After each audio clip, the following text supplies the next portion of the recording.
The following is a simulation of a particle exhibiting a parabolic motion where there is drag and without drag. So you could see that the range is different if you have drag and without drag. And everything that you see here is only governed by Newtonian mechanics, in which it talks about F equals to ma. So in this video, we'll be talking about Newtonian mechanics, especially for single particles. So before we get started, please consider liking and subscribing, and also please check the notes in the description for the notes throughout this entire video. So let's first try to introduce what do we need to discuss about Newtonian mechanics. So first, there are these fundamental quantities, which comes from distance, which actually is space, as well as time. So with these two quantities, we can describe about velocity, which is just the derivative with respect to time of the distance, and also acceleration, in which this is just the second derivative of the distance with respect to time. But also, you would also need another quantity, another physical quantity, to describe such motion, which is called mass. So mass will later relate to the amount of motion. And so this will later be discussed when we talk about the Newton's law. And so there's something that I need to introduce when we are dealing with physics, in which physical laws, in which you have Newton's laws, you also have Coulomb's law, and etc. comes from comes from experiments. So you couldn't derive this from pure mathematics, but instead you need to prove it based on what you have throughout this entire universe. So this is something which we call as a priori knowledge, and there's also a posteriori in which it is actually derivable. So let's discuss about the most fundamental physical law, which is Newton's law. So Newton's law contains three different statements, and so this could be classified into three, right? The first one is a, a body will remain in motion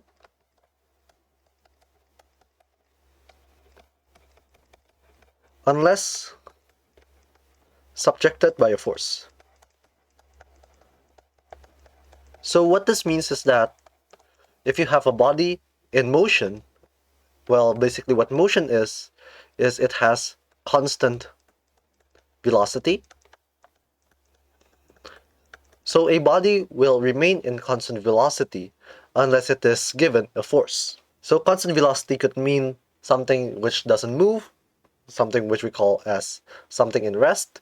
So a body at rest will remain at rest unless subjected by force, and also a body that moves in a constant velocity will also move in the constant velocity unless subjected by a force. So this actually tells you the definition of a free body. So a free body literally means a body that is in motion, that has a constant motion. The second rule tells you that the force is the change of motion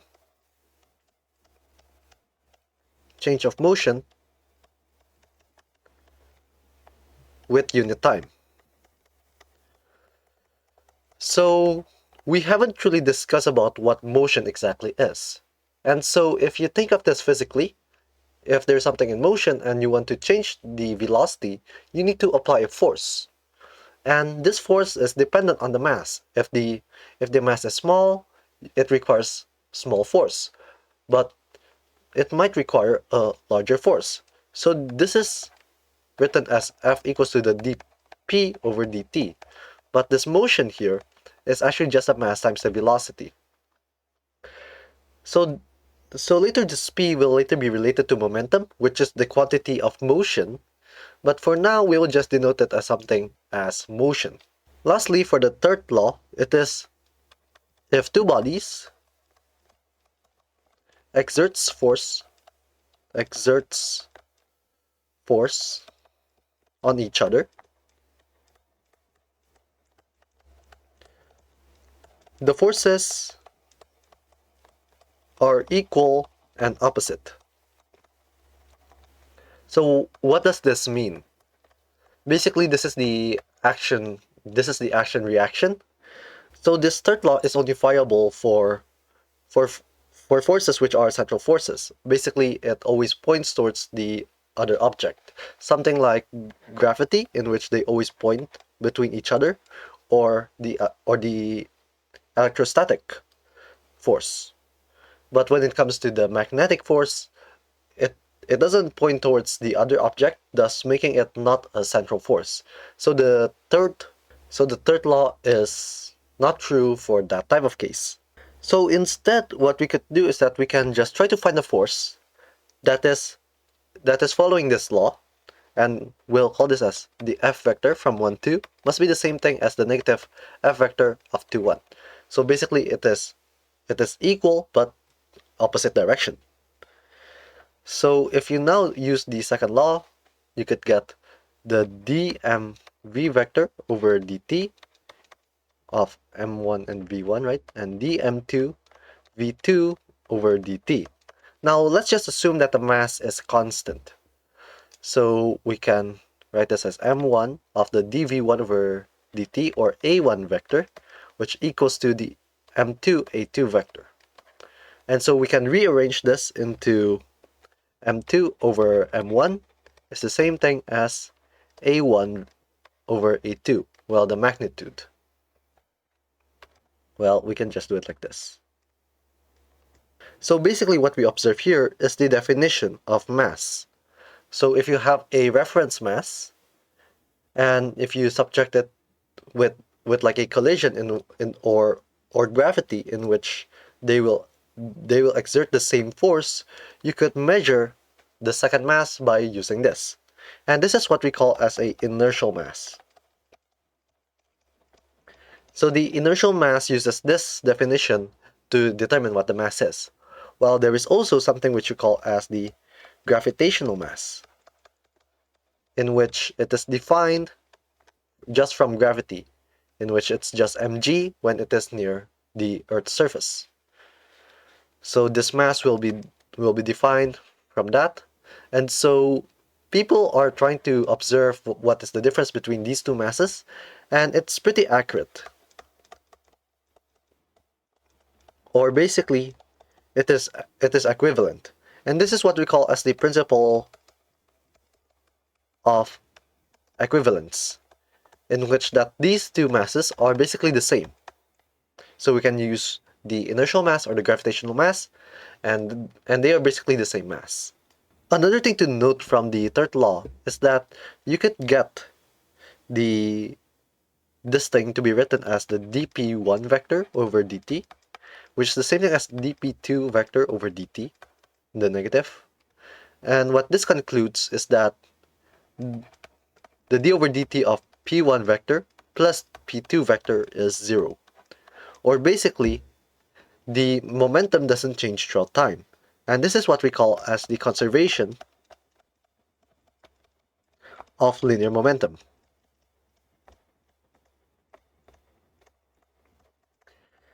So this is something useful to remember when you're dealing with a physical system that doesn't have any force. You just need to observe the linear momentum. So let's discuss about frames of reference. So what this basically means is that it basically questions us who is observing this physical law. And so if it is valid for Newton's law, we call this as a inertial reference. So basically, it follows Newton's law. And also you could consider when the reference frame, when the inertial frame moves in constant velocity. So if this is the case, we would know that the v dot will technically be 0, which basically means that there is no additional acceleration towards your system. Thus, it doesn't matter who the observer is as long as they are within constant velocity, that they will experience the same physics. So an inertial frame that is moving with a constant velocity is also a inertial frame. And so this is what we call as a Galilean invariance, or another name for this is the principle of Newtonian relativity. So with this invariance, we see that there is no such thing as absolute rest or absolute motion. So it does not exist, it doesn't have a truly physical meaning, it's depending on the reference frame. But you can determine about acceleration. So alongside that, we can see about the equation of motion. And so if we are assuming ourselves within space, where it doesn't have any other objects, and we try to do physics there, first of all, it has to be independent of the origin. The motion will still be the same even if you observe it with a different origin. It also has to be independent of rotation. So basically this means that if you tilt yourself, the physics will still be the same. Sorry, the equation of motion will still be the same. Lastly, it has to be homogeneous in time. So if you do the experiment now and you're doing it later, it should still be the same equation of motion. So we can try to solve some equation of motions. So we'll be discussing about the equation of motion for particles, equation of motion for a particle. So notice that we can do F equals to d over dt of mv, right? And because this is a particle, it doesn't change mass. Therefore, we could just rewrite this as mr double dot, or basically the acceleration. So instead of telling some rules or standard of procedure, I will be going through some examples to get a much more deeper understanding as to how do you use such equation of motion. So this is a very classic example in which if you have a slope with angle theta and you have this box, or technically a particle, in which it experiences weight. So weight is always defined to be mg for Earth's gravity. G is 9.81 something meter per second squared. And also there is a normal force. And what this normal force does is that it prevents your object phasing through this slope. So that's the main objective of this normal force. So let's say if you have something like this in which you don't supply any more force, you could just do your coordinate to be something like this, since it's independent of rotation or even origin. So you could just state that something like this. And so if you observe the equation of motion, you should observe that there shouldn't be any change in velocity in this y direction. Because if there's a change in velocity in this y direction, it would mean that the object would would be free from the slope or going into the slope. So therefore, we should obtain that the force in the y direction should be 0.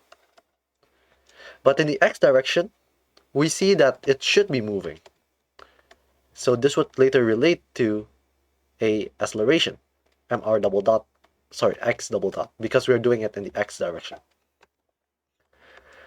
So if you now try to evaluate each of the forces, and because forces are pretty much additive, you could just solve for the Fy first. So if we point it in this direction to be positive, it's just the normal minus the weight, but not exactly the weight, but instead the component in the y direction. And this could be obtained through trigonometry. So this angle should be theta, and therefore this would be the cosine of theta. And then for in the x direction, it would be just the weight cosine theta, the weight sine theta must be equal to the m x double dot. And so this is basically the equation of motion. So you could just determine what's the normal force, and maybe that's the thing that is probably asked, or maybe you're trying to determine what's the equation of motion, in which it is this part. So you could just simplify it further. This is technically mg towards the bottom, but because we are neglecting directions, we'll just write it as the w.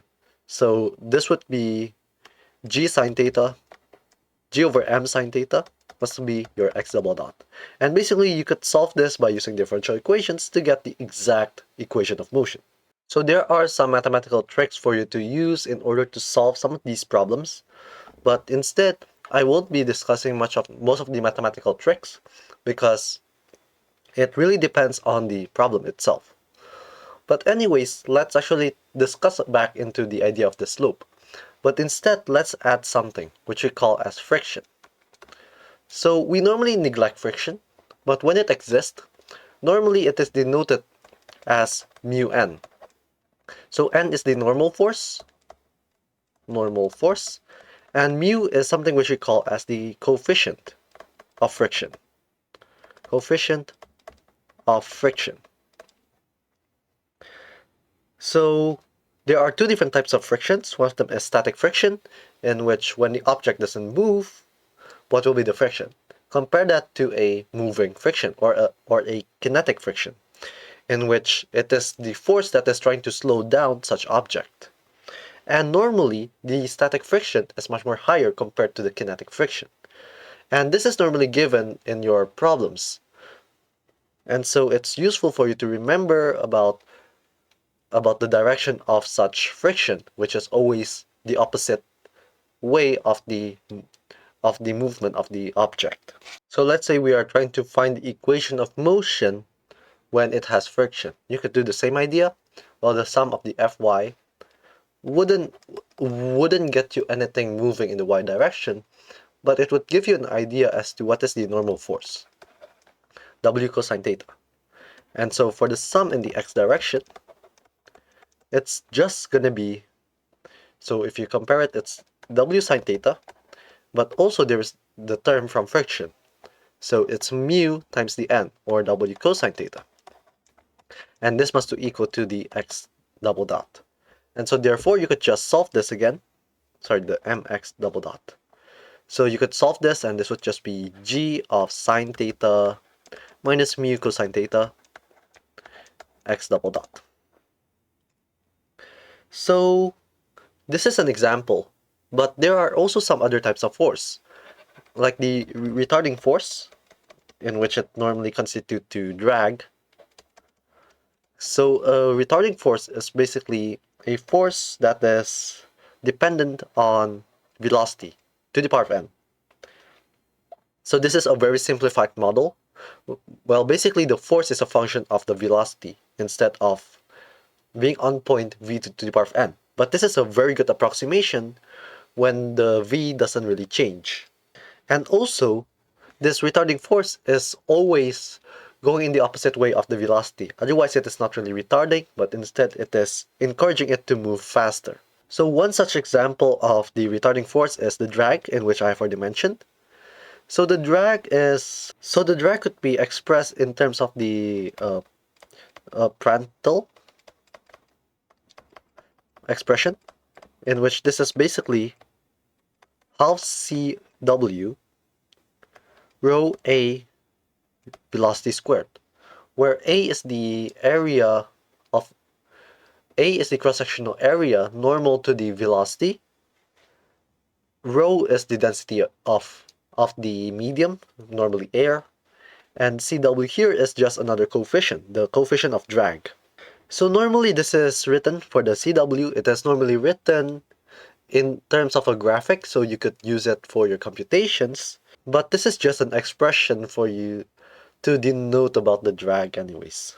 So let's, instead of thinking about the v squared, let's just think of a linear type of drag. So we can just approximate that to be kmv, which is our retarding force. So let's say this is our retarding force. And let's think of a certain example. Let's say if you have a bullet, and this bullet is moving with its initial velocity, and there's a retarding force going back. And so the question is, what's the equation of motion now? So you can do pretty much the same thing as before. Well, this is in the x direction now. So we can determine that the mx double dot will be just the sum of the forces, or basically the kmv, negative kmv. And this v here could be expressed as x dot, right? Because this is the velocity in the x direction. And basically in here, this is just a differential equation that you need to solve. So we can just express the x dot as v, and v dot equals to negative kmv. And so you could solve this. V must to be e to the power negative k, e to the power negative k t, e to the power negative kt plus c, multiplied by c. And this is the velocity. And so if you use the initial condition where it is v0, you would get this to be v0 times e to the power negative kt. And after that, you could just figure out what's the position just by doing another integration. It will be negative v0 over k, e to the power negative kt, plus another constant. And if we assume that this is starting at 0, this is basically v0 over k, 1 minus e to the power negative kt. And so there are other ways for you to write the equation of motion, maybe not in terms of time, but maybe in terms of the velocity. It could also work. But in here, I'll just express this as a function of time because this is much more easier to see how it actually moves. We can also think of the idea in which this projectile is instead fired downwards. So when it is fired downwards, let's say it has a velocity of v0, and there's the retarding force again. And this guy has weight. So we can still express this, same thing. My double dot will be the same thing as the weight. The weight is just mg, negative mg, because it's pointing downwards. And we have this fr. And this is positive, km y dot. So we remember about the positive and negative signs because it might express something going down or going up. So we got this type of expression. This thing should be a negative sign because if this thing is moving to the top, there should be a drag force going to the bottom. But this guy is moving downwards, so there's a drag force going up. Therefore, we got the negative sign there. So if we substitute the y dot just to be v, you get mv dot equals to negative mg minus kv. And we can just cross out the m's. So we can solve this. So this is just v plus v dot equals to negative g. Well, kv plus v dot equals to negative g. So you can solve this by using differential equations again. If I guess this should be e to the power of negative kt, multiply this by an initial constant, minus g over k. So plugging in the initial condition when time equals to 0, well, it should be a negative. So this is like the v, right?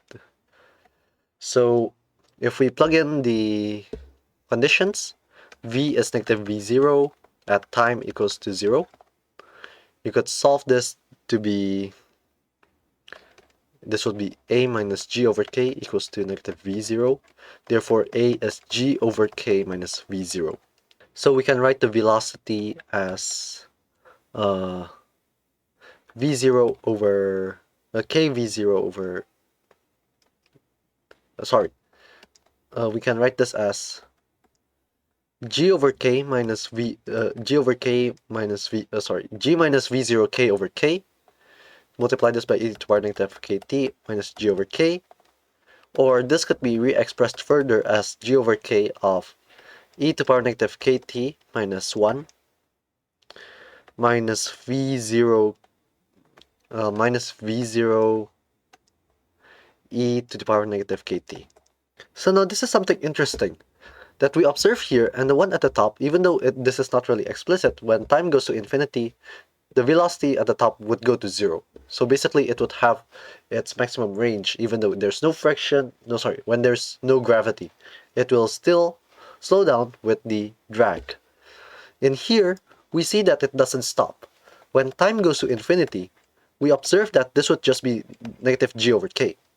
And this is what we call as the terminal velocity. So the terminal velocity is the steady state solution where the object is moving at its stable point, technically. So another popular type of problems is the projectile motion. So consider a particle, a shot with a velocity v, uh, which is on an angle theta, such that it forms this parabolic motion. Let's ignore friction at this point and consider gravity. So let's solve for the equation of motion. So we can obviously get information that in the x direction there shouldn't be any force. So therefore x double dot would be 0. And then for the y direction, you could get my double dot must be negative mg. So y double dot is negative g over m. No, sorry, negative g. Now we can solve this to get our velocities. X dot would be a constant, but at time 0, it would be velocity times cosine theta, as you can see here from the triangle. For the y dot, it would be the integral, so it's negative gt plus a constant. And the constant at time 0 must be the v0 sine theta. So you could extend this further towards the x and the y. So in the x direction, it would move at constant velocity, constant theta t. Let's put the t here. And in the y direction, it would be negative gt squared over 2 plus v0t sine theta plus another constant in which it's 0. So this is the equation of motion. But if you want to find the trajectory, you could just solve for the t. T would be x over v0 cosine theta. So therefore, you could just simplify this into a parabolic motion. So it would be negative g squared, gx squared over 2v0 squared cosine squared theta plus x times tangent of theta. So basically what you observe here is that this is just a parabolic motion in which you got all of these coefficients here. And let's say if you want to figure out what's the maximum range at the horizontal point, you could just get y equals to 0. Therefore, 0 equals to something, right? In which you could factorize. So if you factorize this, negative gx over 2v0 squared cosine squared theta plus tangent theta, right? And this must equal to 0. So you could try to solve this. Now let's try to solve it. Gx would equal to 2v0 squared of sine theta cosine theta. Or basically, x is just v0 squared sine 2 theta over g. This is the range. This is the maximum range when it goes from 0 to another 0 in the y direction. And from here, you could also try to get the time that it takes. So if you just plug it in towards the equation here, the time that it takes would be v0 over g, 2v0 sine theta. 2v0 sine theta over g. This is the time that it takes for it to reach its maximum range. And you could also solve for the x so that it has maximum range. So you could just set theta to be 45 degrees and it would have the maximum range. But let's go and try to think if we have resistance, something very similar to our simulation. So let's just add the resistance in the x and the y direction, dependence on the velocity. So we can write the x double dot again into negative kmx dot. And in the y direction, it will be the negative mg minus mky dot. So to solve this now, you would need some ideas from differential equations. So observing from this first part here, this x dot here could be theorized that the solution would be e to the negative kt of the initial value, which is v0 cosine theta.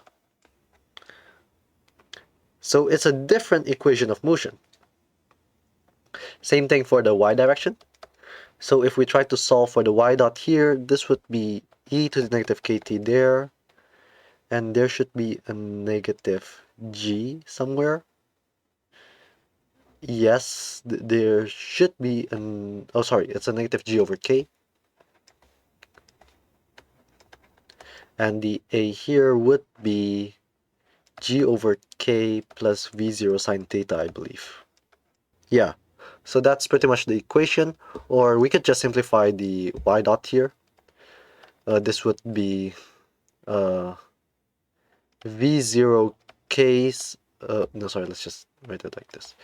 v0 sine theta of e to the negative kt plus minus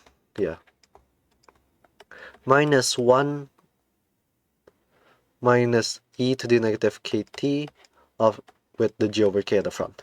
There we go. So this equation of motion is much more complex, right? And you could also solve for the maximum range as well. So you could also try to solve for the position. X would be, so if I refer to my cheat sheet, this would be v0 cosine theta over k, 1 minus e to the negative kt. You could just check that on your own. And the y would be, it would be k v0 sine theta plus g over k squared, 1 minus e to the negative kt minus g over kt. So now if you want to try to solve for the maximum time for it to reach to another zero, it would be, so from the y, it would be the time that it takes would be kv0 sine theta plus g over kg of 1 minus e to the negative kt. And you want to try to solve for the t here. And unfortunately, this is a very hard question to solve. This requires transcendentals. So instead, there are two different ways for you to compute this. One is by doing approximations. The other one is by doing it with a computer or a numerical method. So I will discuss both of the methods and see what we will get. So we know for a fact what is the solution when k equals to 0, which is the one that doesn't have any drag. So maybe we can start from there, and we could try to perturb the system, or having the k to be slightly higher than that value in order just to compare it with our original value. We'll be using some approximations to do this. So let's think of when kt is much more smaller compared to 1. So we need to know about the Taylor expansions. So in here I'll supply for e to the power negative x. This would be 1 minus x plus x squared over 2 minus x cubed over 6 and blah blah blah. So we can just rewrite the system now into kv0 sine theta plus g over kg, so that's the constant at the front, and substituting this in, you would get x minus x squared over 2 plus x cubed over 6 and blah blah blah. Well, technically this is not x, but instead it's kt.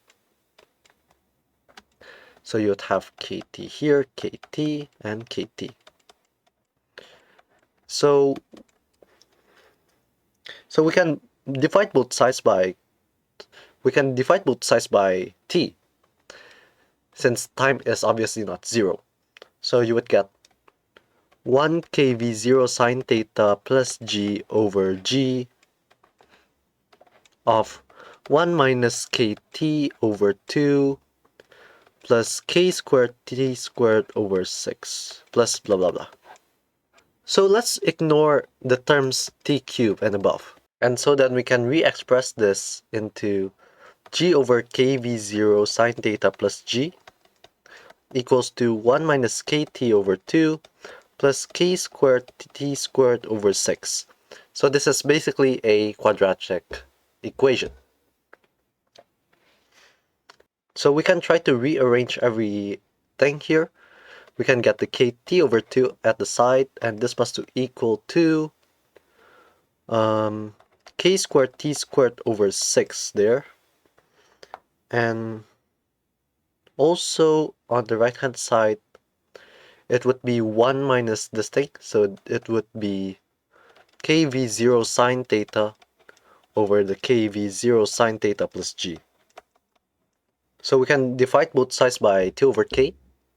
So your time here would be kt squared over 3 plus 2v0 sine theta over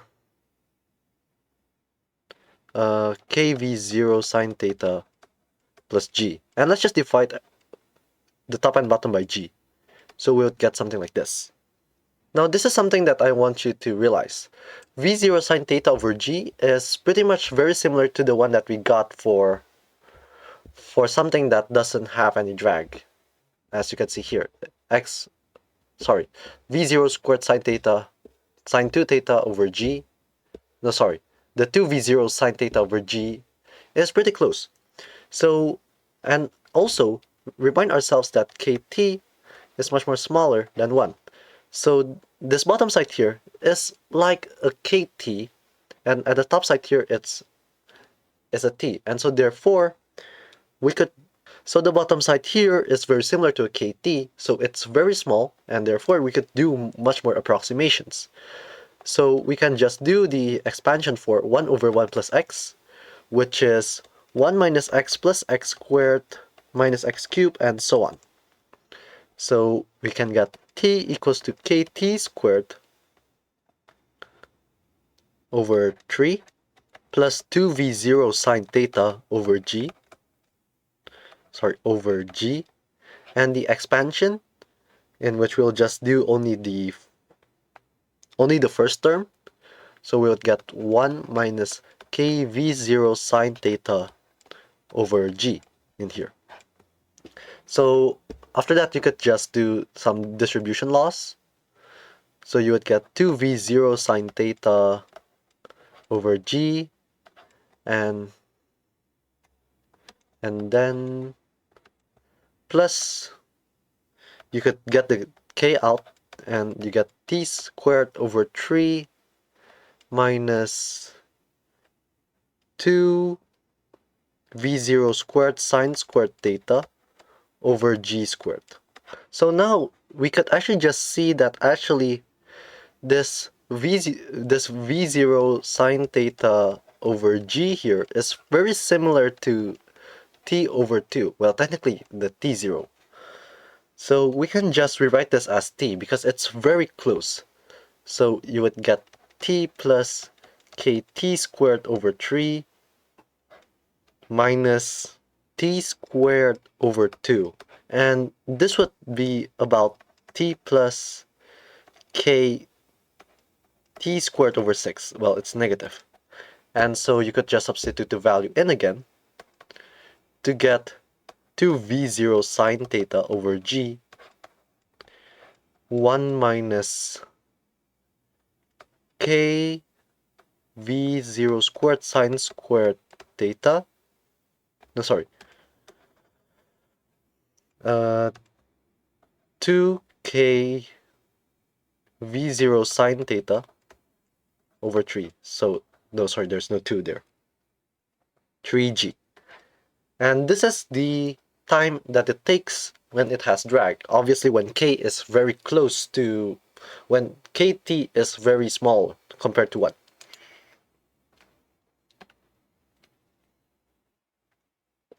So that's the time that it takes. So now we could solve for maybe the range now. So the range would later be V0, so it's already given, V0 cosine theta over K, 1 minus e to the power negative kt, if you observe it from the position in the x, which is this one here. So obviously we know that kt is pretty small. So therefore we could just expand this again. And so let's try to expand this into the order of the second term. So it would be kt minus k squared t squared over 2. So you would get this to be v0 cosine theta t of 1 minus kt over 2. So we can substitute the value of the t that we have already obtained from the top. This would be v0 cosine theta 2v0 sine theta over g 1 minus kv0 sine theta over 3g.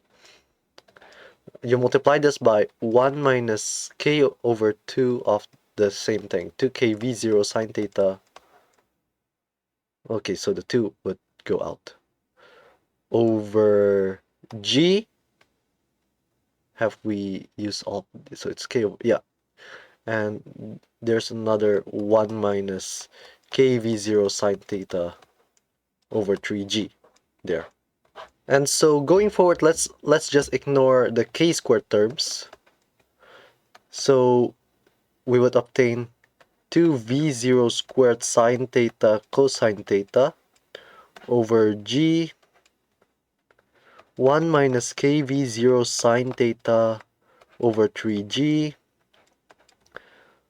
1 minus kv0 sine theta over 3g there.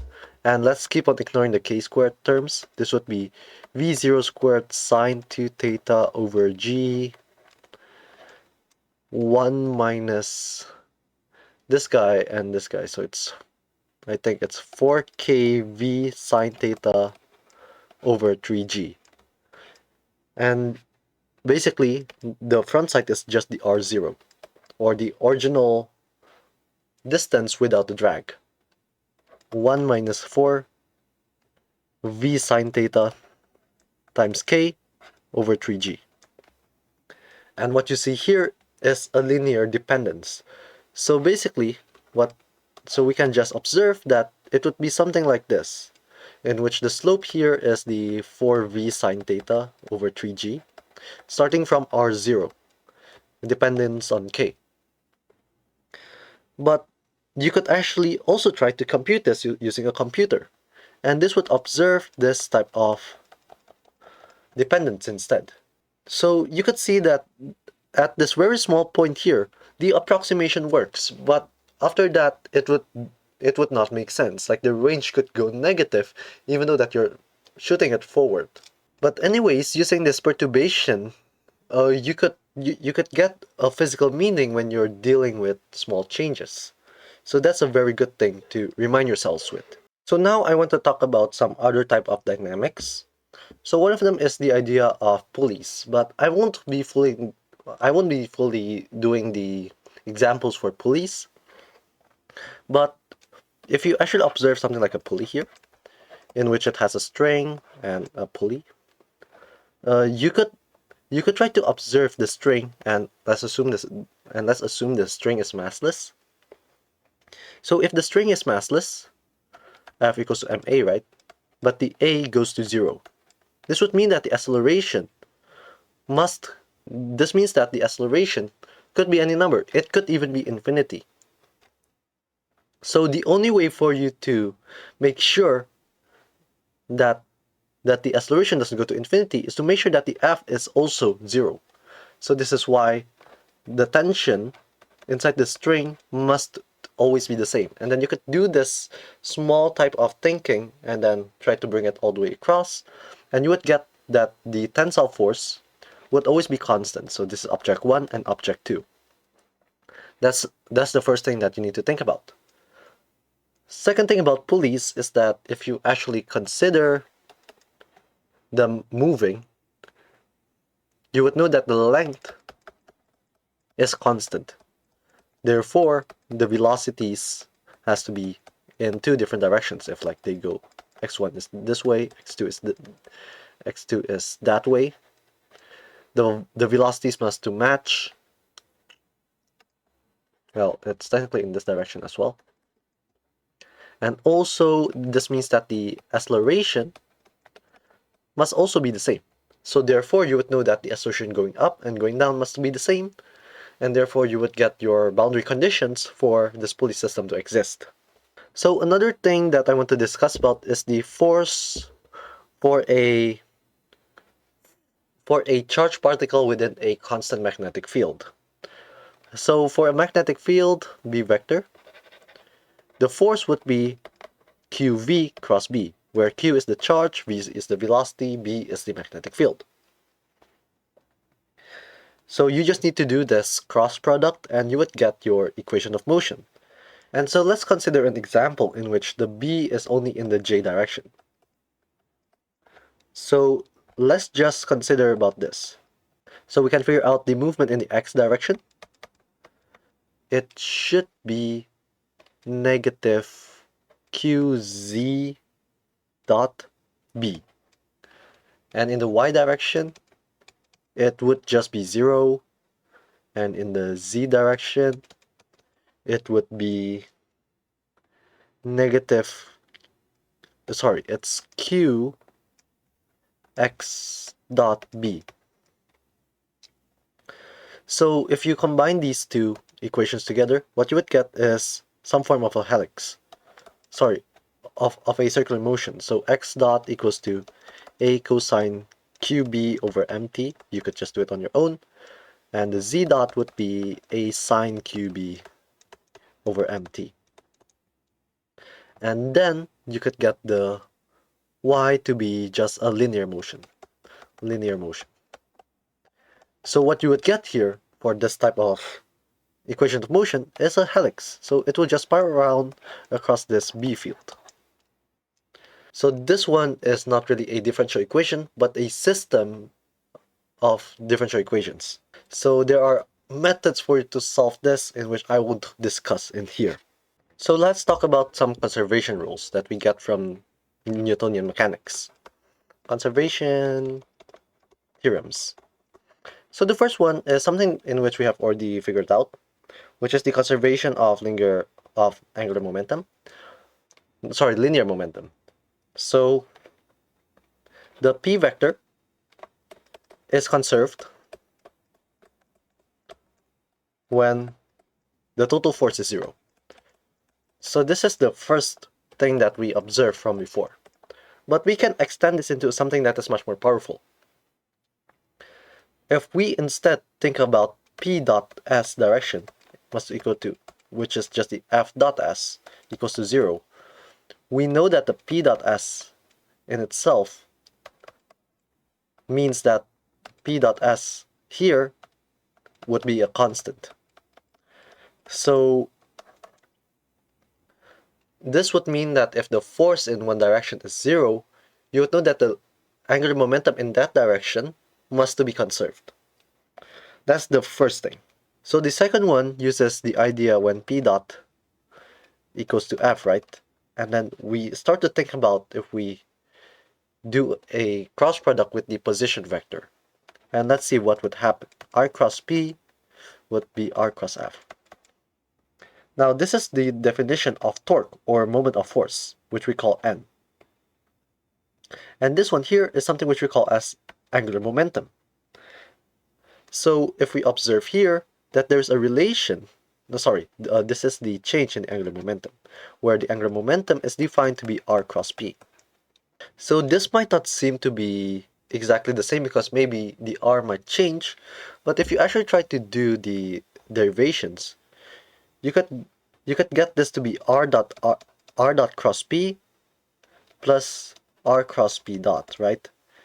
And so this r dot cross p vector is technically mr dot again, right? And the front side would be just r cross p dot. And this thing would go to 0. And so therefore this and this is just the same thing. So now with this information, if you have the torque to be zero, which is the change of the change in the angular momentum, it would mean that the angular momentum is conserved. And this is the second law. L vector is conserved when the net torque is zero. The final thing about conservation is regarding a new quantity, which we call as work. So the work from 1 to 2 is the integral from 1 to 2 of f vector dr dot that.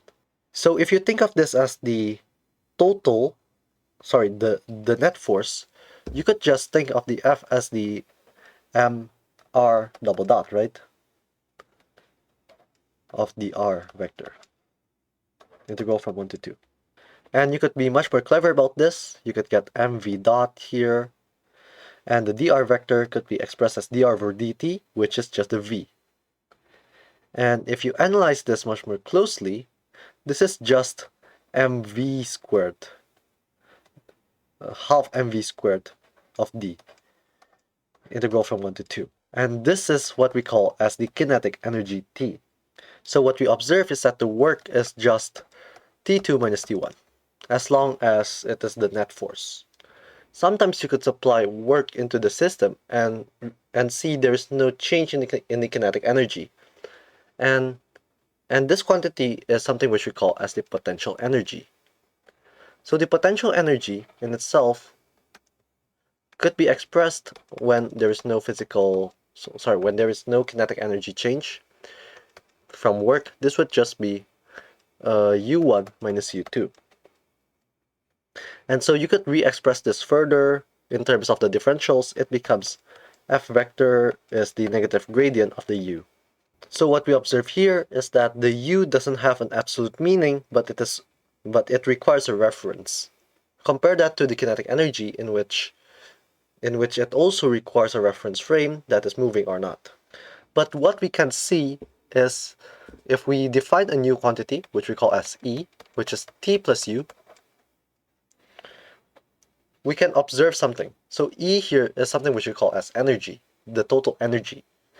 So if you take the derivative, dE over dt, this would equal to dt over dt, and in here it's du over dt.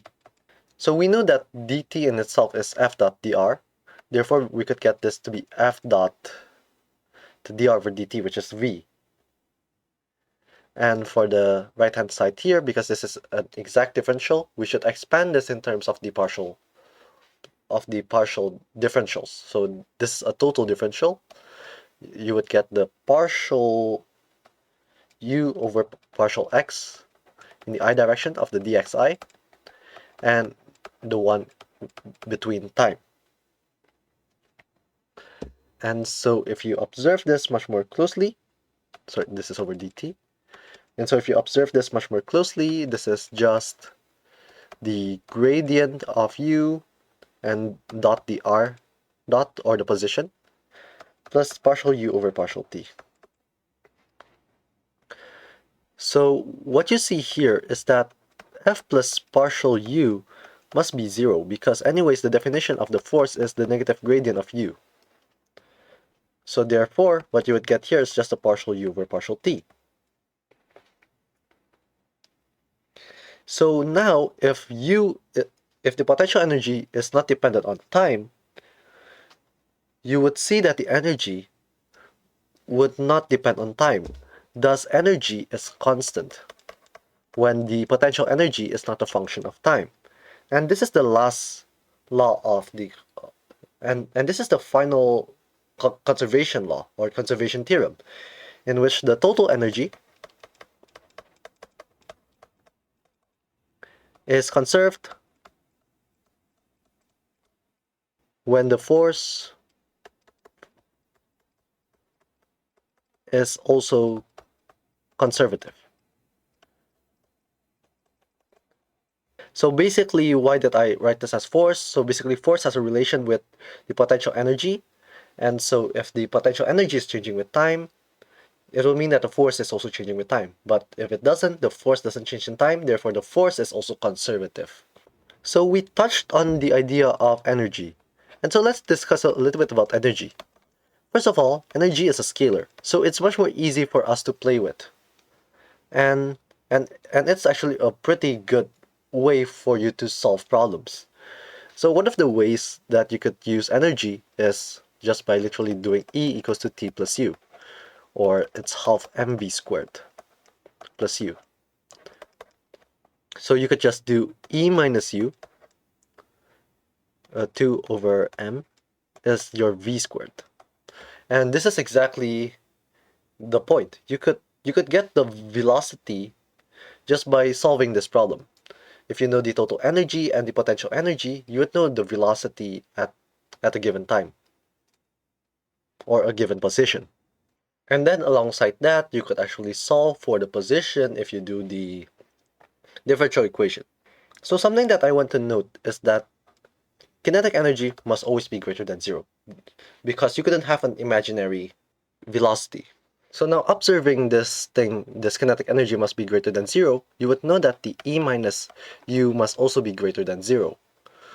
So therefore, if you actually just only look at the potential graph or the potential curve, let's draw it in a much more better way.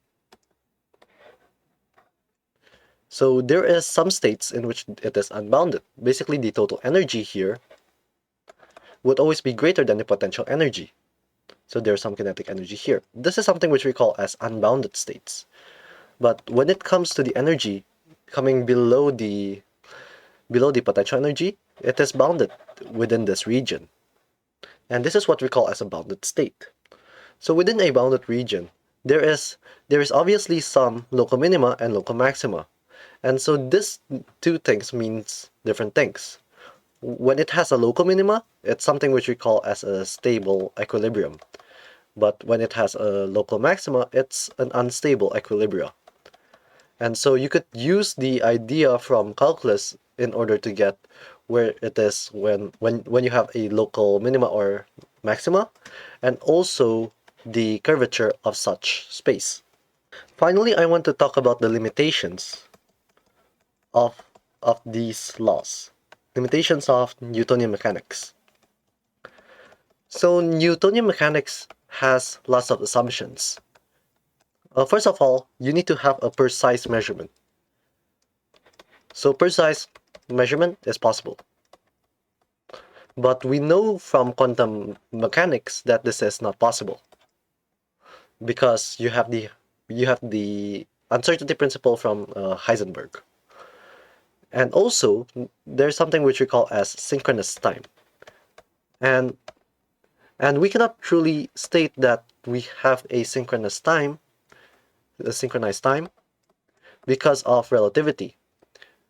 So there are limitations such as the maximum speed is the speed of light. So therefore, you couldn't really determine if you are viewing it at the same time or at different times. And so these two issues here are the one that is limiting Newtonian mechanics.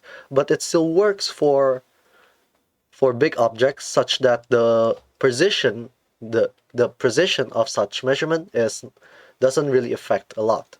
And synchronous time is not a big effect because you're dealing with velocities far lower than the speed of light. So therefore, so slow. And so therefore we can use Newtonian mechanics for our everyday life. And so this is all for today's video about Newtonian mechanics. And so thank you very much for watching, and make sure to like and subscribe, and also please share this to your friends who really wants to understand physics in a much more deeper understanding.